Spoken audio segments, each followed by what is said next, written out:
Welcome to the Brewing Wellness Podcast, nourishing UFT members, one conversation at a time. Brewing Wellness is a podcast created by the UFT Member Assistance Program to support the mental health and well-being of our members. In order to do the work you do every day and be present for your loved ones, students, and patients, your cup has to be full. Brewing Wellness focuses on mental health and wellness topics that can help us all thrive in our professional and personal lives. We'll be releasing a new episode on the last Monday of each month. Remember to listen to the Brewing Wellness Podcast wherever you get your podcasts. And please, don't forget to subscribe. Now, let's get started. Hello, and welcome back to the Brewing Wellness Podcast, hosted by the UFT Member Assistance Program.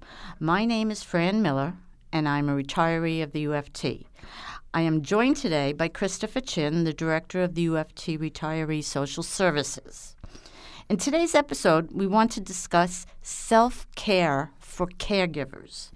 As a former caregiver myself, I'm grateful to have this conversation. This is such an important topic because it speaks to people who don't often think about taking care of themselves because they're so consumed by taking care of others. So, Chris, thank you for joining me. How are you? Hi, Fran. Thank you for having me today. I'm doing very well, and I'm glad to be here to discuss with you this vital topic of supporting caregivers with their self-care.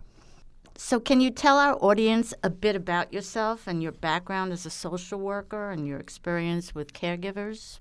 Yes, certainly. I've been a licensed master social worker for over 20 years and have been with the UFT Welfare Fund Retiree Social Services for the past 10 years. In my social work career, I focused primarily on providing services for the senior population, as well as family caregivers, which I define as any relative, partner, friend, or neighbor who has a significant personal relationship with and provides any type of assistance for an older person or an adult with a chronic or disabling condition. These caregivers may live with or separately from the person receiving care.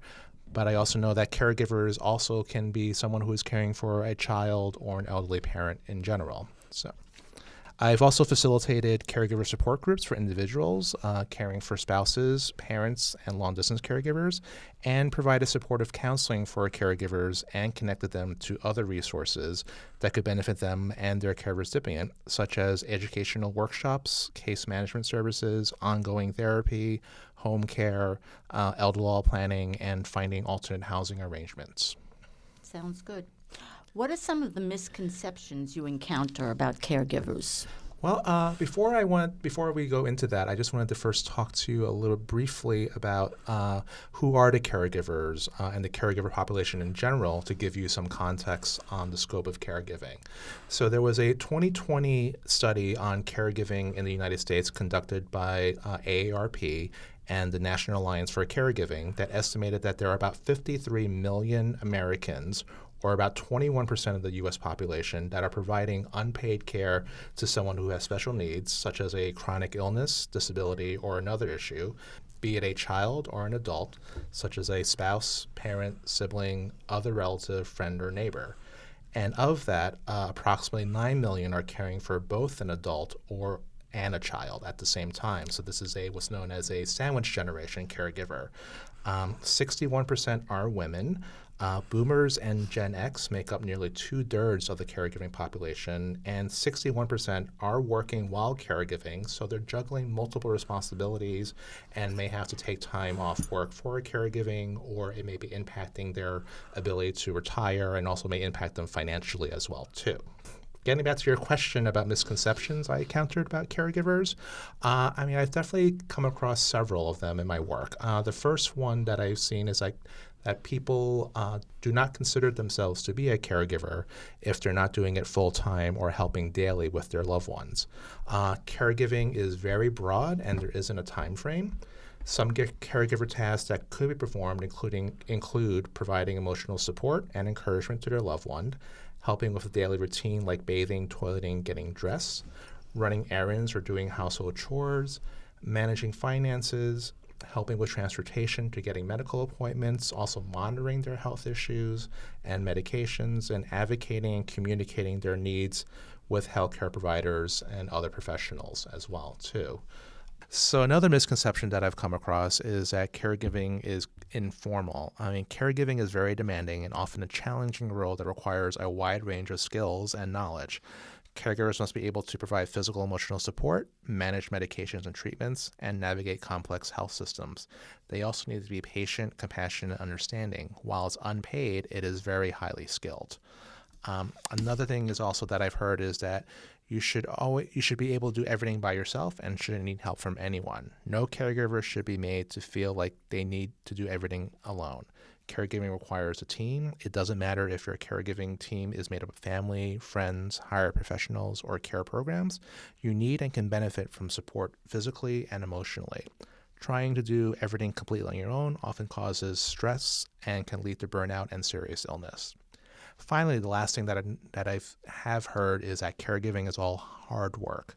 While it can be stressful, often can be stressful, it can also be rewarding, such as spending quality time with your loved one, giving back to someone who cared for you, knowing you are helping someone in need, and a way of personal growth to be able to cope with difficult situations in the future. So really the important thing is if you are involved in caring for someone, you are involved somehow, and it doesn't matter how much or little time you are spending helping, you are considered a caregiver, and it's important that you feel acknowledged and supported in that role. I get it because I was in that position for years. What strategies have been effective for you and those you work with to maintain balance and take care of yourself despite the stresses and challenges that often accompany caregiving? Well, it's important to first recognize the signs of caregiver stress and burnout. Caregiver stress is often characterized by physical, mental, and emotional exhaustion. It typically results from a person neglecting their own physical and emotional health because they are focused on caring for an ill, injured, or disabled loved one. So some of these signs include feeling burdened or worrying all the time, feeling very tired, sleeping too much or not sleeping enough, gaining or losing weight, becoming easily irritated or on edge or angry, and losing interest in activities you used to enjoy, feeling sad or having frequent headaches or other pains or health problems, and also either missing medical appointments or other events that you have. So sometimes you can, if you're feeling too stressed and overwhelmed, you can become more forgetful about your obligations. If you have any of these signs, it's important to try to find ways to take care of yourself. So I think it's also important to examine your own need for self-care and what barriers there may be for you, be it guilt, fear, or difficulty asking for help. Some common themes that I've heard overwhelmed caregivers believe is that it's selfish to think about yourself, or they can't focus on their own needs because their loved one is more important, and if they don't, no one else will. However, if you don't take care of yourself, you won't be able to effectively be a caregiver. It's like what the flight attendants say during their safety briefing on planes about oxygen masks. Put your own mask on before helping others with theirs.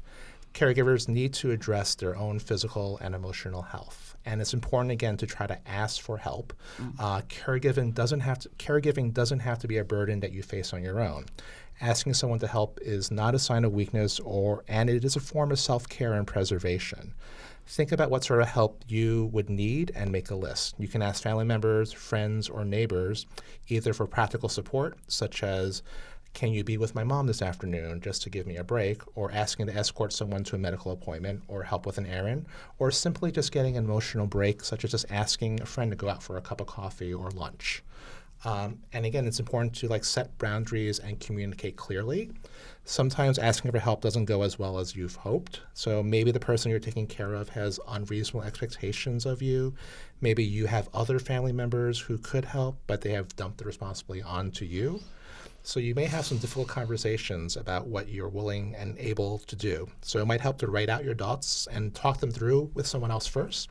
Once you set the boundaries, stick to them. It's okay to be firm.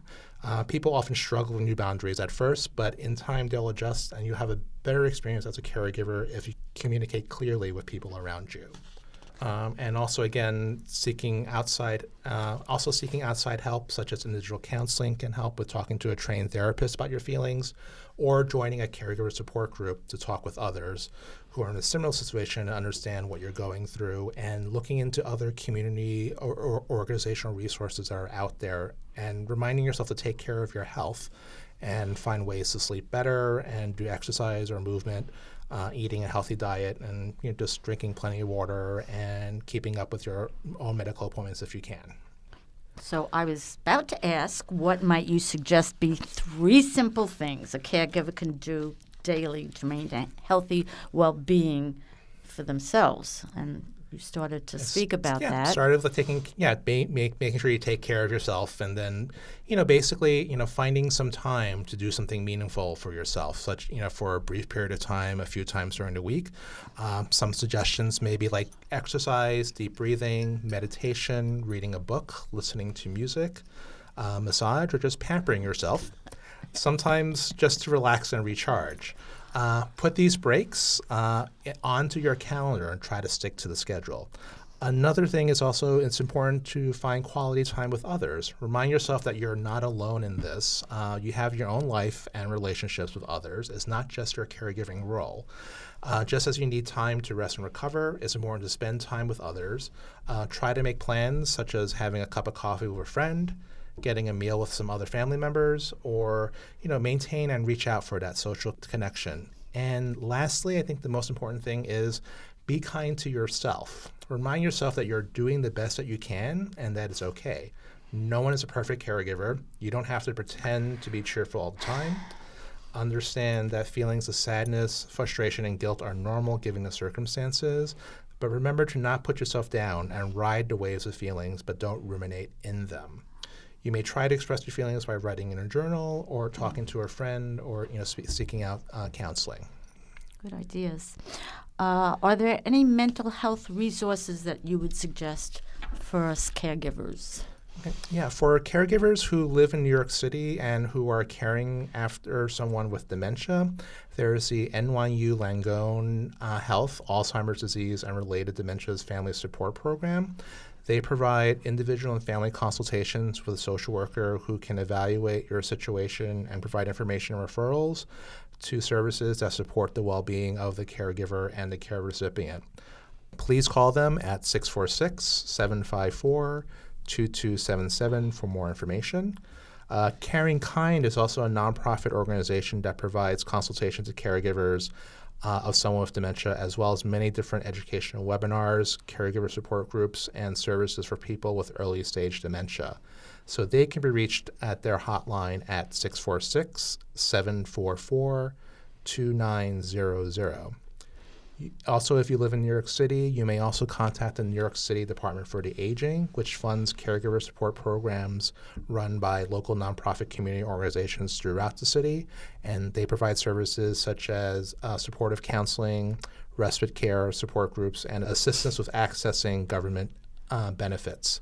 You can call the New York City Department for the Aging, Aging Connect, at 212-244-6469. And finally, on a more nationwide level, the Family Caregiver Alliance, or FCA, provides support and assistance for families and caregivers through education, advocacy, and referrals for services. They maintain a database of caregiver-related resources by state, and their main number is 1-800-445-8106. So there are definitely resources there out there, and I hope if you are caregiving and finding it is a difficult time, please feel free to utilize these services that could help you. Thank you, Chris. Did you have anything you want to add about your caregiving experience? It was an experience. It was ongoing. I retired into caregiving for my parents, my elderly parents, who both had their health issues. My mom passed away about a year later, but then my father was around, and my brother lived with him but was not helpful, so it was my burden. And it was exactly what you say. You have to make the time for yourself. I joined a caregivers group. I got in touch with a therapist who I continue to see, and things like that. I make time for my exercising. I make time to do movies, time for my sports that I like to see, time for a meal with friends. They're really very helpful. COVID interrupted things, so that made it kind of worse. But then, these are very good ideas, and I appreciate that you said them because you influenced me when I went through this. I don't have the caregiver situation except taking care of myself now, and it's hard enough. Yeah, I know it's important to remind yourself to be able to care for yourself. Even if you're no longer in a caregiving situation, you're still, you can still remember certain things that you use to help cope with that at that point too. So I think it's important to remind yourself that you need to take care of yourself, even if you're not in a caregiver situation, but even if you are, especially if you are in a caregiver situation, it can be so overwhelming at times. So. Yeah, I always and still do like to go out for a walk. Mm-hmm. And I'll drive to a park and walk there and, walk for a half hour, 45 minutes, even if it's chilly. It's just refreshing. No earbuds, watching things around me in the park, and it's just, it helps. You could think a little, or you could just clear your mind. And that, for me, has always been very helpful. And a nice warm bath. Yes.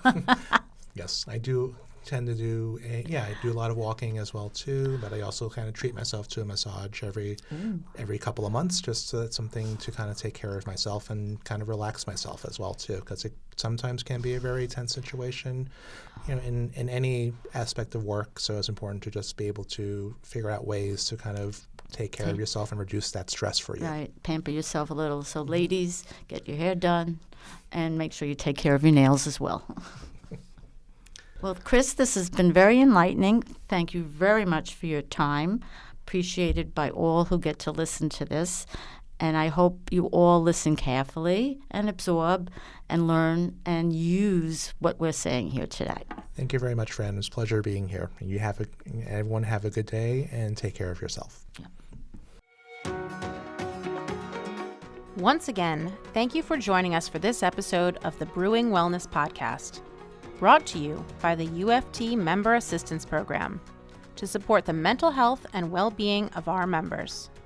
If you are a UFT member, the Member Assistance Program can be reached at 212-701-9620 or by emailing mapinfo@uft.org. And once again, please don't forget to subscribe. Thanks for listening.